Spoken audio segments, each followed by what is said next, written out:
No sporting director, no manager, possibly no European football, Pochettino going to Chelsea, and the worst of it all, the possibility of starman Harry Kane leaving the club this summer.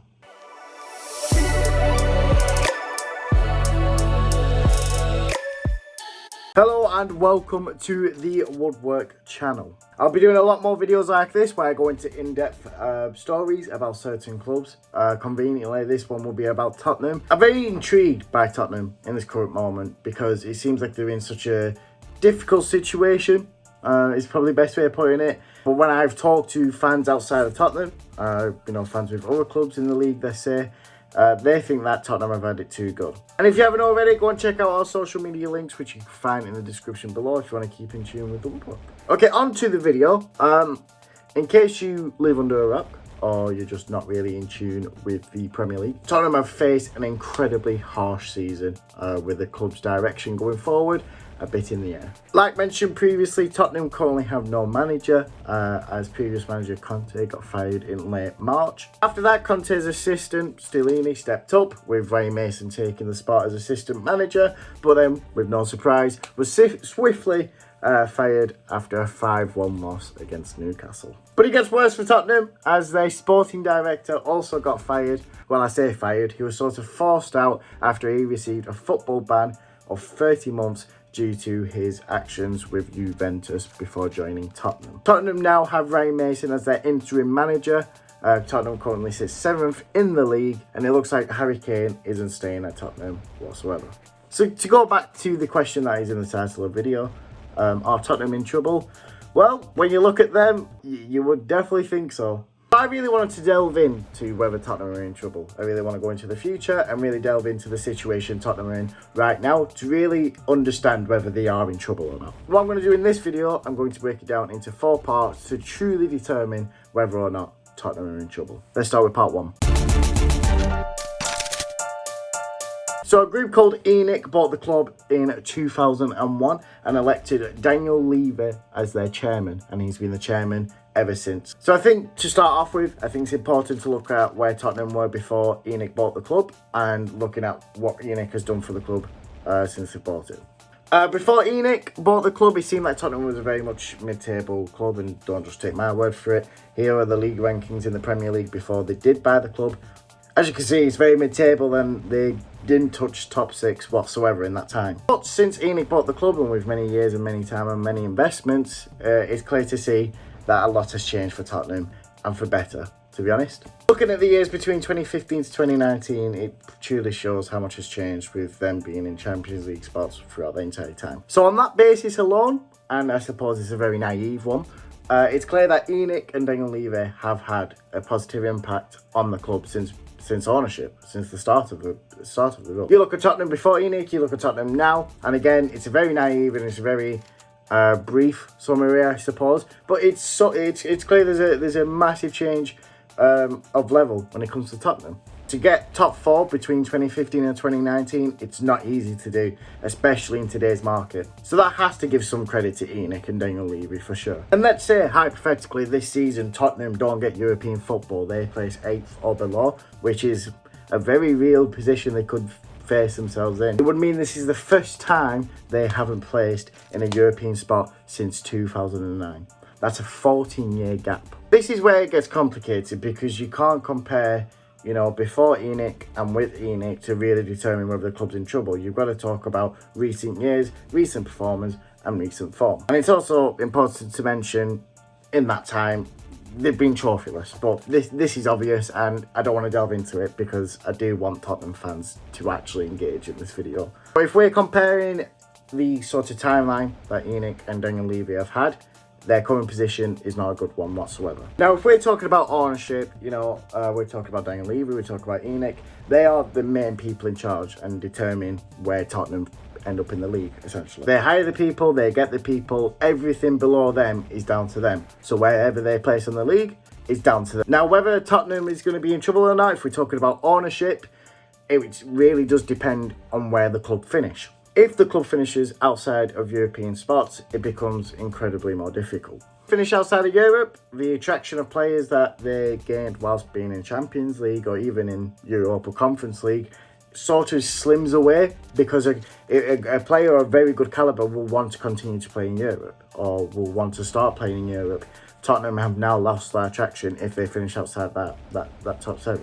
And when they do hire a new manager, and I think it's going to be Arne Slot, who is the manager of Feyenoord in the Dutch league at the moment, he's going to have a very incredible job in terms of signing new players, because whoever he signs, he's going to make sure they want to come to him and they are attracted to play at Tottenham. And not just in terms of transfers where it's going to be an issue, but I think the culture of Tottenham will also change along with that. You know, the players that are currently staying, you got to think of these players that do want to play European football, and are they going to stay at Tottenham this summer when they, you know, possibly don't get European football? That's where the dynamics change. And obviously the culture of Tottenham having European football for many years, that could potentially stop for this season going forward.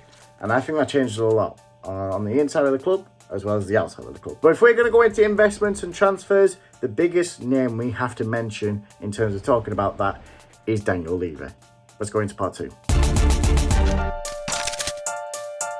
With 450 million being invested in the club in the past 6 years, and that's not from player sales, that's from the actual club spending 450 million from themselves into the club, you would think the investment's pretty good. But that's not necessarily true. I think it's important to delve in whether the investments have been good or not. I don't want to say right now whether I think they have been incredible or not. I'm going to break it down because it's not as easy as to say yes or no. Let's start off with saying I think they have signed some incredible players in their time. You're looking at the likes of Harry Kane and Heung-min Son, and if we're going more recently, you got players like Bentancur and Højbjerg who are fantastic players in my eyes. That being said, I find that there's a common sort of occurrence where Tottenham have signed very, high potential players or very good players. They've come to Tottenham and not done very well. And they've left Tottenham and they start to perform again. Let's look at Ndombele at Napoli, who's just won the Serie A with them and he's had a great season. Let's even look at Sevilla, where you've got 4 ex-Tottenham players, technically. Lamela, Gil. You know what? I'd even argue that, going to Nottingham, he's had a great season. And it's very hard in the situation that Nottingham Forest has had to say, yeah, he's had a great season. But he has. Of course, I'm not saying every player that's gone to Tottenham and done bad then leave has done well. I'm just saying that I'm finding that there's a lot of common occurrences where you've got really good players, they go to Tottenham, the potential doesn't show, they leave and they become really good again. And I think when you look at that sort of aspect and you really do delve down that kind of rabbit hole, it makes you sort of think, well, what is the actual issue here? Because 6 years, 450 million, of course, we have other clubs that have spent massive amounts. And that's not just including 450 million they've spent in them 6 years. That's just 450 million the club has invested. They've spent more than that together when you're talking player sales as well. In them 6 years, you think that they'd be in a strong position. But if you're looking at Tottenham now, they're not in a strong position. So I would say, have the investments been good? I would say so. They have bought players, and I feel like, if you are a Tottenham fan watching this, can you name 5 players where you thought when the club signed him that was a bad signing? I don't think you can, because the majority of players that Tottenham sign, even I think, wow, they're good players. And then they just haven't turned out well. So why does this happen? Why is this happening to Tottenham? Well, apparently, and I have to say apparently because I don't know whether this is true or not, I don't have the substantial evidence to prove this. Daniel Levy is apparently known to be heavily involved when it comes to transfers. And not only that, he's also apparently incredibly tough on negotiations. To prove that he's this tough, I'm going to give you some names that Tottenham could have signed. And I've got these from reliable sources online to really sort of deepen how tough he is on negotiations. In 2011, Tottenham was meant to sign Sergio Aguero. Tottenham was meant to sign Sadio Mane before he joined Liverpool. And the final one, Tottenham was meant to sign Jack Grealish for 25 million, but he didn't go through because the bid was too low. So when you look at these fantastic players that the club has signed, but it hasn't gone through due to negotiations not going through and the deal not ending up working in the end, it does make you think. Of course, every club has these kind of, this club could have bought this player and this club could have had that player, and it's a lot of ifs and buts. However, I think this sort of adds to the theory that Daniel Levy does have quite a bit of control in terms of transfer negotiations and what players the club wants to sign. And if you was to ask me, and this is not based on any facts, this is my theory, you look at Jed Spence, that isn't a manager signing. That wasn't a Conte signing. That was a club signing. And that's not the first club signing that Tottenham have had. And it makes things a little bit suspicious. But crazily enough, I don't think that's the biggest root to Tottenham's problems. The biggest root lies on part 3. Now, I know people are going to see facilities and think, Daniel, give me a break, and I won't blame you. Tottenham have some incredible facilities, especially a training ground, and I've had the privilege to see it in person and be there in person, and I can wholeheartedly say that it is absolutely fantastic. I think one of the greatest things they've done as well is that they've adopted a net zero kind of plan in terms of carbon emissions, and I don't think any club, as far as I'm aware, has adopted that sort of plan, and I think it's impressive. They're a very sustainable club, and it shows the sort of quality and the money they do have in terms of the club and how much they care for the club. Let's look at the £1 billion stadium. It's state of the art, and it's arguably one of the best stadiums in the world. Not in terms of football traditions, in terms of as a stadium, it is phenomenal. So when you look at them factors, you know, the owners and everyone involved has done well in terms of funding and upgrading the facilities, all of that in part. They've done a very impressive job with that. However, in my humble opinion, because I have absolutely no evidence to prove this, I think the issue that lies with Tottenham is the culture involved in these facilities and grounds. The club has had 4 managers since firing Poch, which was in 2019, by the way. So you're looking at 4 managers in 3 years. And every single one of them have all shared the same fate. For some strange reason, when a new manager comes in for Tottenham, it seems like it all goes well. It seems like the plan going forward is exciting. The potential there is great.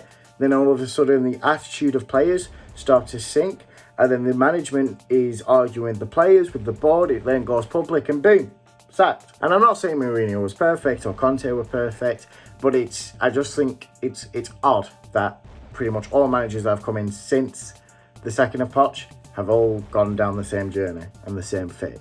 If I really had to kind of guess why this is, I think that the club hasn't moved on from the Pochettino era. You may argue that I'm talking rubbish, but when we look at it, if Pochettino was to come back in, which obviously wouldn't, has a lot changed since he left. I think the culture at Tottenham is stuck in that Poch era, and it just hasn't adjusted or moved out of that era. It's just been frozen in that sort of past. I think there's 2 things as well. Managers just haven't been given enough time to actually gel their own philosophy in the club. Or when they have been given enough time, like I said, it just leads to arguments, it leads to disruptions, and it just all collapses even. Which makes it harder for Tottenham, and goes back to the question, are Tottenham in trouble? It makes it a lot harder for them to get a new manager, because it almost seems like an impossible job to do with everything involved. And like I've mentioned, Poch can't come back to save the day because he's gone to Chelsea. So with all things considered, with all things mentioned, what is next for Tottenham Hotspur? Here's part 4. So we've gone through everything, and I know it's been a bit of a portion, it's been very sort of brief. I expect hate from Tottenham fans, to be honest, and that's fine. Do I think Tottenham are in trouble? Possibly. Do I think the future looks bright for Tottenham? I think it does. And Tottenham fans are going to think I'm talking crap. But honestly, I think the future is bright for Tottenham. If my theory is correct of the culture is bad in terms of the facilities in the ground, and the club truly hasn't moved from that Pochettino era, I think Tottenham are in a good spot right now. If we use this analogy as the bear being Tottenham fans and the person being the club, I think the bear's had enough. The bear has bitten and the person's realised. But I think, from looking at it, I think the club's realised like something has to change now, and it can't be just something small as getting a new manager. That's my theory anyway.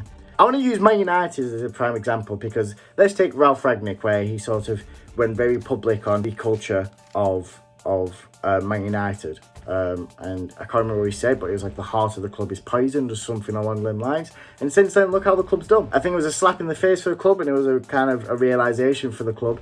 And, you know, I'm not saying they've had a fantastic season, but if you look at the culture of Man United, they're in a very good spot. And if we're being honest, the future of Man United looks bright. I think Tottenham will face a similar situation. Conte coming to the end of his career with Tottenham, he became very public about the culture of the club and how, you know, players' attitudes sort of stink. If ENIC and Daniel Levy were smart, which they are incredibly smart, I think they'll realise that things have to change now.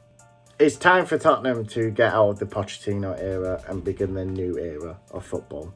Of course, at any point you think I've been an absolute fool or what I've said is just completely wrong, or it's just something you don't agree with, make sure to let me know. I'm constantly up for discussing things and learning new things. So if you think what I've said is rubbish, then let me know. I'd love to talk about it. So if you did like the video, please give it a thumbs up. And if you want to see more content, make sure to hit the subscription button. And if you also want to be notified when we upload, make sure to hit the bell. Thank you all for watching. Hope you all have a wonderful day. Goodbye for now.